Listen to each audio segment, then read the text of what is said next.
Jim, welcome back to Read About It. Thank you. Always glad to be here. Well, thank you.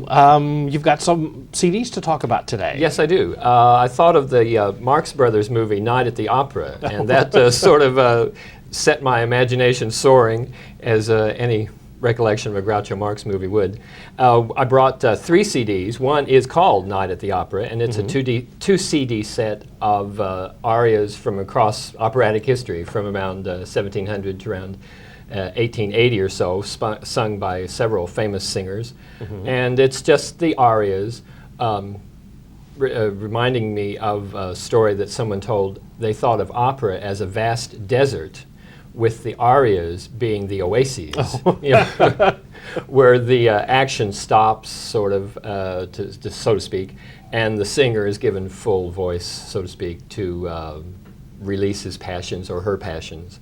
And that's what most people remember, is that's where the big tune is usually in the opera. There's usually 2 or 3 big tunes in each opera, and that's what people put up with all the rest to listen for. And in that regard, it's not all that different from a musical, then, is it? Exactly, yeah. In a musical, there's quite a long stretch of rather dry, plot-driven sort of devices, and then you get to the big tunes, like, say, take Oklahoma, for example. You've got Oh, What a Beautiful Morning right at the front of the show, and then, of course, you end with the big tune, Oklahoma, as well.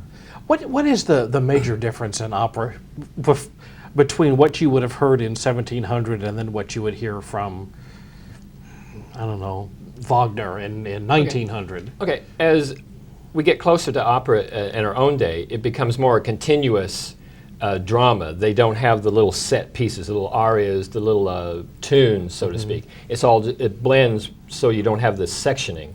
Whereas the earlier operas had the sections of the tunes. They have an aria, then they have a chorus, then they might have a dance. And then it's connected with what they called recitative. And that's where it gets kind of dry. And then another CD I brought is called Opera in English for Kids. And but it's not dumbed down by any means. It's just from very famous arias. They're just sung in English, and maybe the plot is described in a little simpler terms for kids. But if an adult wants to stick their foot in the waters of opera, this would be a good example, I think, to get them started. Okay. Well, I think it's interesting that A Night of the Opera doesn't remind you of Queen. It does remind you of the Marx Brothers. So